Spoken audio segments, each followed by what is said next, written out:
Hello everyone, I hope आप सभी अपनी पढ़ाई बहुत अच्छी से कर रहे होंगे और अपने इस वीडियो सीरीज में हम लोग नेक्स्ट वीडियो लेके आए हैं जिसमें आपको पिछले वीडियो की कहानी से हम लोग उसको कंटिन्यू करेंगे। पिछले वीडियो में हमने देखा कि किस तरीके से सत्याग्रह मूवमेंट्स ऑर्गेनाइज किए गए इंडिया में महात्मा गांधी जी के लीडरशिप में, और किस तरीके से वो बहुत बुरी तरीके से खत्म होता है रॉयल एक्ट के साथ में, जहाँ पे सिटी एरियाज में वो मूवमेंट काफी लिमिटेड था। अब समझने की कोशिश करेंगे कि उस सत्याग्रह मूवमेंट के बाद एक्चुअली में आगे का प्लान क्या होगा। क्या गांधी जी और गांधी जी समेत जितने भी इंडियन लीडर्स हैं वो अब थोड़ा सा डरेंगे? क्या अब उनकी जो सिचुएशन है वो थोड़ा बैकवर्ड होगी या बैकवर्ड पे जाने की एक पुश मिला उनको ब्रिटिशर्स से? चलिए, तो अब इसी के साथ हम लोग शुरू करते हैं एक नया टॉपिक जिसमें हम लोग खिलाफत मूवमेंट और नॉन कॉपरेशन मूवमेंट को समझने की कोशिश करेंगे। कोशिश ये भी रहेगी कि किस तरीके से मूवमेंट्स को एक साथ जोड़ा गया, उसको समझा जाए, और क्या क्या रीजंस रहे कि ये मूवमेंट फिर से एक बार अनसक्सेसफुल होंगे, ये देखने की कोशिश हम इस वीडियो में करेंगे। रॉलेट एक्ट सत्याग्रह मूवमेंट जब खत्म हुआ तो उस टाइम पे हम ये देख सकते हैं 1919 का टाइम पीरियड चल रहा है, और यही ईयर है जब हमारा फर्स्ट वर्ल्ड वॉर खत्म होने वाला है। फर्स्ट वर्ल्ड वॉर से क्या ऐसा कनेक्शन रहा इंडियन मुस्लिम्स का कि उन्हें एक रिवॉल्ट या एक रेवोल्यूशन करने की कोशिश पड़ गई, एक मूवमेंट छेड़ने की कोशिश की उन्होंने, जिससे कि वो कुछ एक चीजें कर पाए। हम ये देखते हैं कि जर्मनी के साथ में बहुत ह्यूमिलिएटिंग ट्रीटी साइन करी गई, जिससे कि उसकी आर्मी को कम कर दिया गया, उसके और रिसोर्सेज छीन लिए गए, और भी कई सारी प्रॉब्लम्स जर्मनी को फेस करनी पड़ी आफ्टर द ट्रीटी ऑफ वर्साइलेस। कहीं ना कहीं जर्मनी के साथ जो जो कंट्रीज थी, हो सकता है कि उनके साथ भी उसी तरीके की ह्यूमिलिएटिंग ट्रीटी करी जाए, जिससे कि वहां के रूलर्स या वहां के जो लोग हैं उनकी रिस्पेक्ट पे कहीं ना कहीं एक क्वेश्चन मार्क उठेगा। अब प्रॉब्लम यहाँ अराइज होती है कि जर्मनी के साथ एक और कंट्री ने वर्ल्ड वॉर पार्टिसिपेट किया था, और वो थी ऑटोमन टर्की। और ये जो टर्की है, टर्की के जो हेड होंगे या रूलर होंगे, एक्चुअली में उनको ही ये जिम्मेदारी दी गई थी कि वो पूरे इस्लामिक वर्ल्ड के क्या होंगे, रिलीजियस हेड होंगे। अब जब ऐसी रिस्पॉन्सिबिलिटी किसी के ऊपर है कि बीइंग रूलर आपको क्या होना पड़ेगा, स्पिरिचुअल हेड होना पड़ेगा, कहाँ का, पूरे एक कम्युनिटी का जो कि ऑल अक्रॉस द वर्ल्ड है।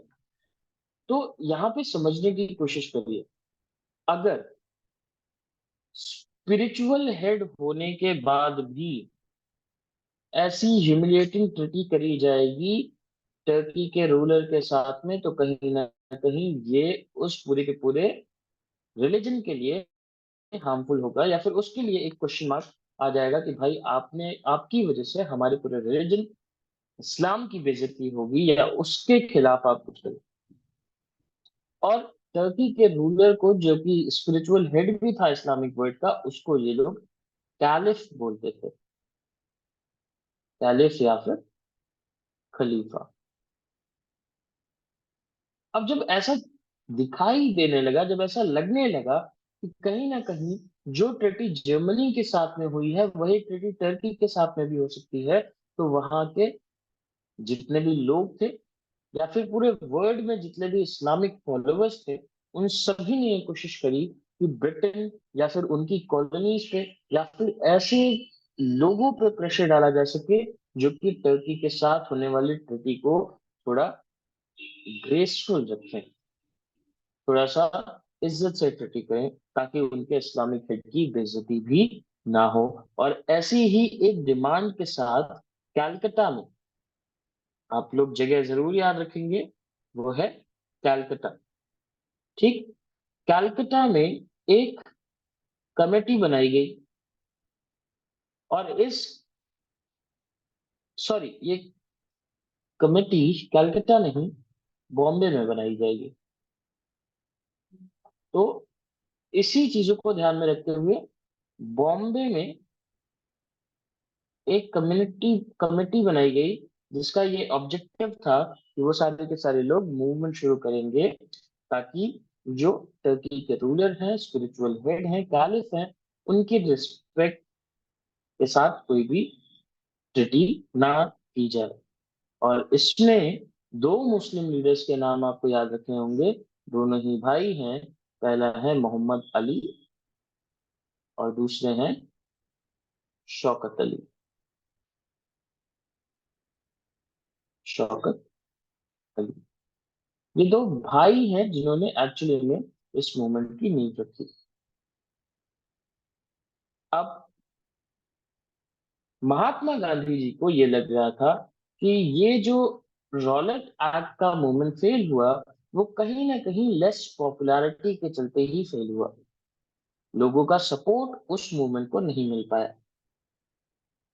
और उस टाइम पे जो मेजर कम्युनिटीज थी इंडिया में, वो थी हिंदू एंड मुस्लिम्स, जो कि बिल्कुल ही अपोजिट्स थे, एक दूसरे के बिल्कुल ही अपोजिट। कस्टम अलग, रिलीजियस बिलीफ अलग, काफी सारी डिफरेंसेस थे।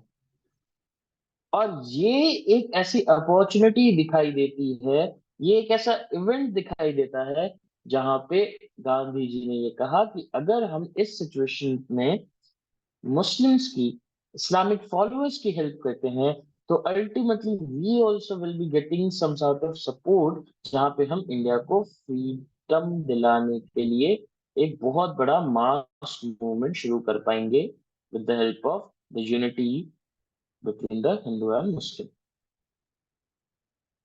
अब क्या होगा? सितंबर 1920 सेशन होंगे, और यहाँ पे होगा कैलकटा सेशन। कौन सा सेशन? Calcutta session. यहाँ पे कैलकटा सेशन में गांधी जी ने कन्विंस करने की कोशिश करी कि हम सबको एक नॉन कॉपरेशन मूवमेंट शुरू करना चाहिए, और इसके साथ ही साथ हमें खिलाफत मूवमेंट को भी सपोर्ट करना चाहिए। यानी नॉन कॉपरेशन मूवमेंट स्टार्ट करना चाहिए, which ultimately will be supporting what? खिलाफत मूवमेंट। अब इन दोनों को जब जोड़ेंगे हम लोग, तब एक मूवमेंट तैयार होगा, जो कि नेशन वाइड अलग अलग कम्युनिटीज उसमें पार्टिसिपेट करेंगी, और वो फिर बनेगा नॉन कोऑपरेशन खिलाफत मूवमेंट, जहां पे एक वास्ट बेस तैयार होगा मूवमेंट के लिए। अब रही बात कि गांधी जी ने नॉन कोऑपरेशन के आइडिया को ही क्यों चूज किया। क्या नॉन कोऑपरेशन ही वो मेथड था जिससे कि हम लोग क्या कर सकते थे, फ्रीडम ले सकते थे, या कोई और भी ऐसा तरीका था जिससे कि हमें फ्रीडम मिल सकती थी? तो गांधी जी ने एक बुक लिखी थी, हिंद स्वराज। ये ऑब्जेक्टिव क्वेश्चंस में आ सकता है कि हिंद स्वराज किसने लिखी थी? तो सिंपल सा आंसर, गांधी जी ने। कब लिखी? 1909 में। और इस बुक के आइडिया के हिसाब से ये माना इन्होंने कि जो ब्रिटिश रूल है इंडिया में, वो कहीं ना कहीं इसीलिए इतना तेजी से बढ़ रहा है, क्योंकि वहां पे इंडियंस ही ब्रिटिशर्स को सपोर्ट कर रहे हैं। और जब इंडियंस ब्रिटिशर्स को सपोर्ट करना बंद कर देंगे, तो वो ब्रिटिश रूल बहुत ज्यादा टाइम तक नहीं चल पाएगा। और इन्होंने ये भी एक अंदाजा लगाया कि within 1 year the system will collapse and British have to flee from India. Britishers को जाना होगा। टाइम पीरियड पे ध्यान रखिएगा, विद इन 1 ईयर ये मूवमेंट पे एक बहुत बड़ा इम्पैक्ट पड़ेगा, इस 1 ईयर के टाइम फ्रेम से। अब हुआ क्या एक्चुअली में? जैसे ही ये मूवमेंट शुरू होने वाला होगा, कई सारे कांग्रेस के जो लीडर्स होंगे उनको ये मूवमेंट बहुत ज्यादा पसंद नहीं आएगा, क्योंकि उसी टाइम पे नवंबर 1920 नवंबर 1920 में ही काउंसिल इलेक्शंस थे। क्या? Council elections. और ये जो काउंसिल इलेक्शंस हैं, ये एक्चुअली में है क्या? ये वॉइस और राय के एक तरीके से काउंसिल में पार्टिसिपेट करने वाले लोग होंगे।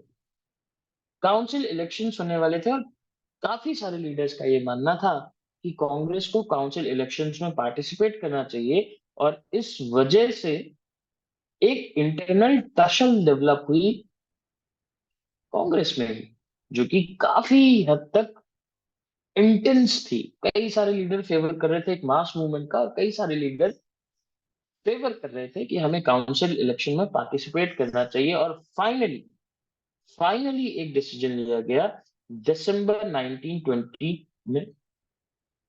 ठीक, दिसंबर 1920 में एक फाइनल डिसीजन लिया गया, जिसमें ये बोला गया कि वो सारे के सारे लोग नॉन कोऑपरेशन प्रोग्राम को अडॉप्ट करते हैं।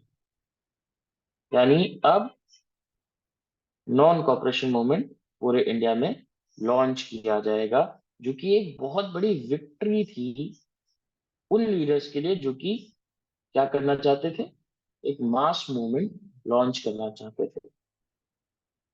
अब ये कैसे होगा ये मूवमेंट, क्या क्या चीजें इसमें होनी चाहिए, चलिए ये भी समझ लेते हैं। अगर हम बात करें नॉन कॉपरेशन खिलाफत मूवमेंट की, नॉन कॉपरेशन खिलाफत मूवमेंट, और हाँ ये बात जरूर ध्यान में रखिएगा कि जो 1920 में ये डिसीजन लिया गया नागपुर में, ये कांग्रेस का एक सेशन था, और इस नागपुर के सेशन में क्या किया गया, ये डिसीजन लिया गया कि हम लोग नॉन कॉपरेशन खिलाफत मूवमेंट को एक्सेप्ट करते हैं, और इसी के थ्रू हम लोग अब किसी भी काउंसिल इलेक्शन में पार्टिसिपेट नहीं करेंगे। टाइम फ्रेम याद रखेंगे, दिसंबर 1920। अब ये क्वेश्चंस मैप में आएंगे कि चलिए ये बताइए कि दिसंबर 1920 में किस जगह पे ये डिसाइड किया गया कि हमको नॉन कॉपरेशन खिलाफत मूवमेंट करना ही है। तो आप सबको, मैंने एक वीडियो बनाई हुई है, प्लीज उसको जाके एक बार देखिएगा, जिसमें मैंने एक ही वीडियो में जितने भी पॉसिबल क्वेश्चंस हैं सीबीएसई के, वो मैंने आपको बताए हुए हैं। अब जरा एक और बात समझिए कि इस नॉन कॉपरेशन मूवमेंट में हमको करना क्या है। तो पहला जो कि माइंड मैप का होता है, कि हमें माइंड मैपिंग में क्या करनी चाहिए, वो है व्हाट। तो what is non cooperation movement? पहली बात, हम यहाँ पे पहला काम करेंगे सरेंडर का। ठीक, तो we have to surrender what? Titles. जैसे कि कई बार ब्रिटिशर्स किसी एक इंडियन से खुश होके उनको कुछ टाइटल देते थे, जैसे राजा राम मोहन रॉय सर बन, सर की टाइटल देते थे, और भी कई सारे टाइटल्स देते थे। तो उन सारे टाइटल्स को हम लोग वापस करेंगे, जो कि गवर्नमेंट यानी ब्रिटिश गवर्नमेंट ने हमें अलॉट किए हैं। दूसरा हम करेंगे बायकॉट। बायकॉट का मतलब होता है जब हम किसी भी चीज को क्या करें, बिल्कुल सिरे से खारिज कर दें, या उसका बिल्कुल ही विरोध कर दें। तो बायकॉट किन किन चीजों का होगा? पहली बात, सिविल सर्विसेज का।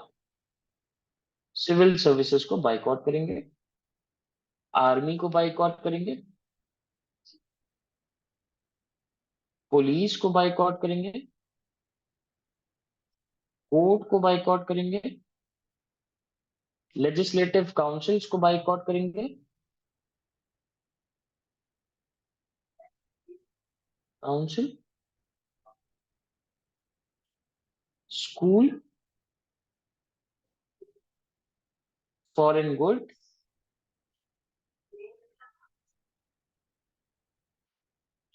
इन सभी चीजों का बाइकआउट करेंगे एज एन इंडियन। और अगर गवर्नमेंट ने रिप्रेशन किया तो सिविल डिसोबीडियंस कैंपेन भी स्टार्ट किया जाएगा। मतलब अगर गवर्नमेंट ने इसको फोर्सफुली खत्म करने की कोशिश करी गई तो हम ये भी शुरू कर देंगे कि भैया हम आपसे डरते नहीं हैं, हम आपके लॉज भी नहीं मानेंगे अब इसके बाद। तो पहला, civil services, army, police, court, legislative council, school, foreign goods, इन सब में बाइकआउट करेंगे। बाइकआउट करने का मतलब ये नहीं है कि हम इन सभी अथॉरिटीज को एकदम से क्या कर देंगे, नहीं हम तुम्हारी बात ही नहीं मानेंगे, ऐसा नहीं है। हम इसमें पार्टिसिपेट करना बंद कर देंगे, पार्टिसिपेशन बंद होगा। इसका मतलब ये हुआ कि जो भी इंडियंस इन सभी इंस्टीट्यूशंस को कहीं ना कहीं हेल्प कर रहे हैं वो सभी के सब अब नहीं करेंगे। अब रही बात कि ये मूवमेंट अलग अलग जगहों पे हुआ कैसे, हाउ, चलिए समझते हैं। पहला जो जगह हमको एग्जाम्पल दिया गया है वो है टाउन्स में। अब टाउन्स में भी बहुत प्रॉब्लम्स होंगी। पहली बात, गवर्नमेंट स्कूल कॉलेजेस के जितने भी हेडमास्टर थे, टीचर्स थे, उन्होंने रेजिग्नेशन दिया। तो एक कैंपेन चल गया किसका, रिजाइन करने का। फिर रिजाइन करने के अलावा काउंसिल इलेक्शंस को बाइकआउट किया। बट एक और चीज कि सभी टाउन्स में काउंसिल इलेक्शन बाइकआउट नहीं हुई, क्योंकि यहाँ पे मद्रास, जहां पे जस्टिस पार्टी थी, कौन सी पार्टी, जस्टिस पार्टी, जस्टिस पार्टी जो है अब इसने क्या करना है कि काउंसिल इलेक्शन में पार्टिसिपेट करना है। क्यों? क्योंकि इनका मानना यह है कि नॉर्मल ईयर्स में जब कांग्रेस या और कोई पॉलिटिकल पार्टी पार्टिसिपेट करती है इलेक्शंस में तो इनको वोट ही नहीं मिलते हैं और इसलिए ये हार जाते हैं। और ये बिलोंग करते हैं शेड्यूल कास्ट कम्युनिटी को या सो कॉल्ड लोअर कास्ट को। तो इसलिए दे thought this is the golden opportunity when they should be participating into the elections where जहाँ पे कोई भी कंपटीशन ही नहीं है ब्राह्मण्स के लिए, सॉरी ब्राह्मण्स का। अब इसके अलावा रिजाइन करने के अलावा क्या होगा, बाइकआउट किया इन्होंने इलेक्शंस को, इलेक्शंस के बाद में क्या होगा अब ये भी समझिए। इसके अलावा क्या काम करेंगे, जितने भी फॉरेन गुड्स थे, क्या फॉरेन गुड्स, उन सभी को भी बाइकआउट किया जाएगा। लिकर शॉप्स को पिकेट किया जाएगा, लिकर शॉप्स, क्योंकि ये एक बहुत बड़ा रेवेन्यू जनरेट करने में हेल्प करते थे ब्रिटिशर्स को, इनको पिकेट किया जाएगा।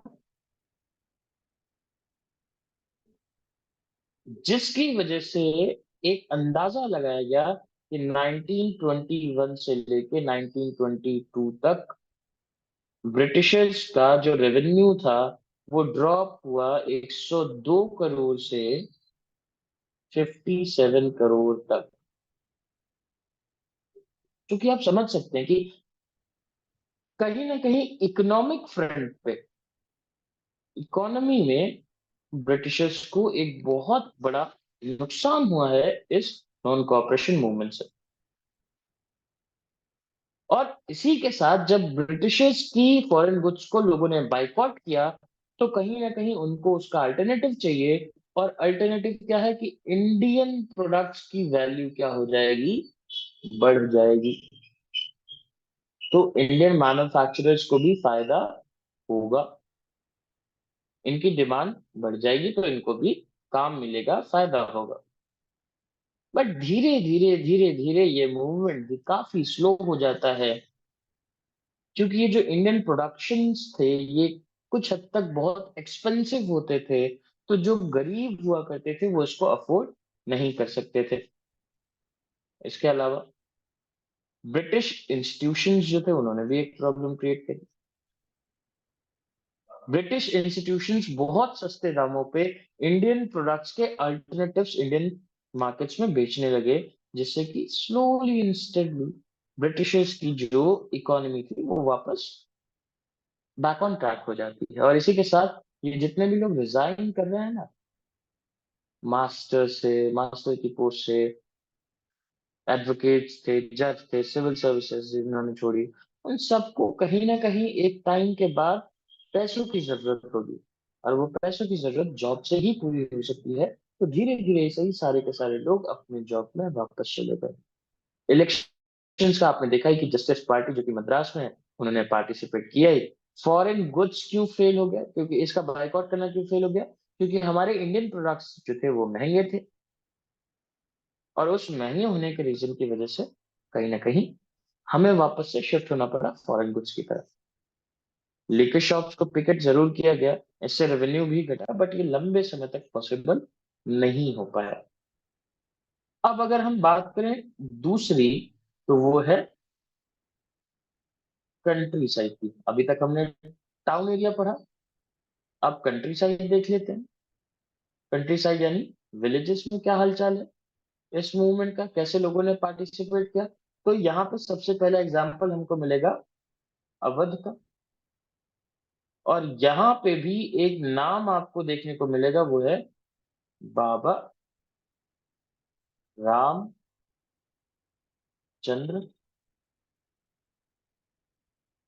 सन्यासी।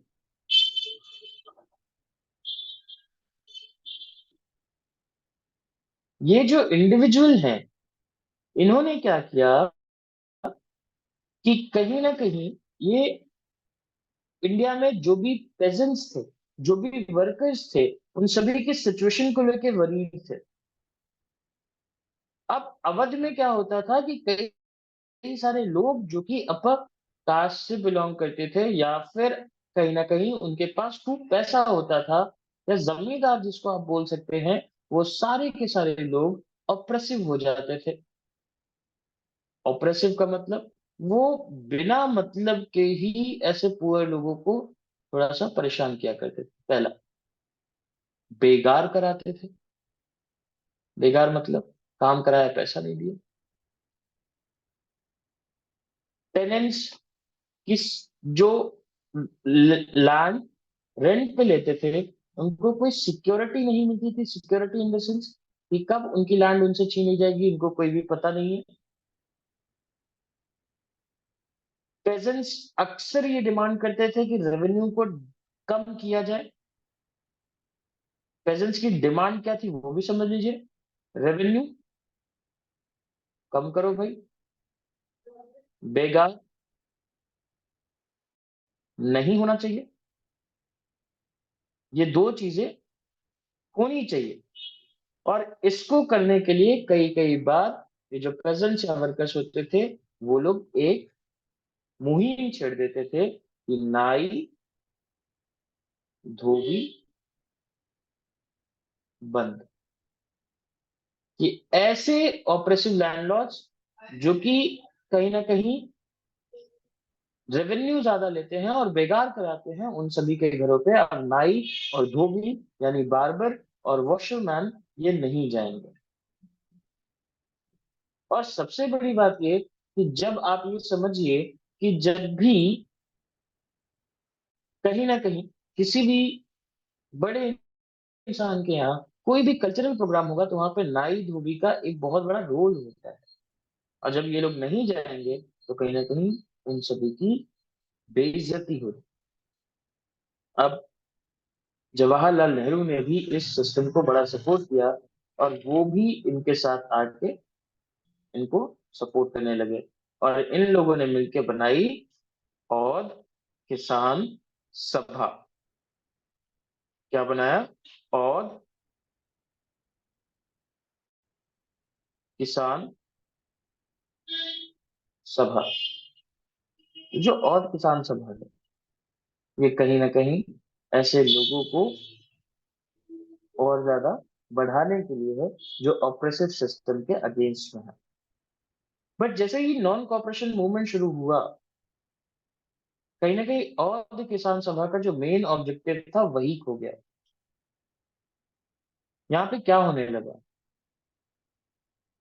जैसे ही नॉन कॉपरेशन मूवमेंट शुरू हुआ, पेजेंट्स ने क्या करना शुरू कर दिया कि तालुकदार जो थे, या जितने भी मर्चेंट्स थे, या जितने भी आपके जमींदार थे, उन पे अटैक करना शुरू कर दिया।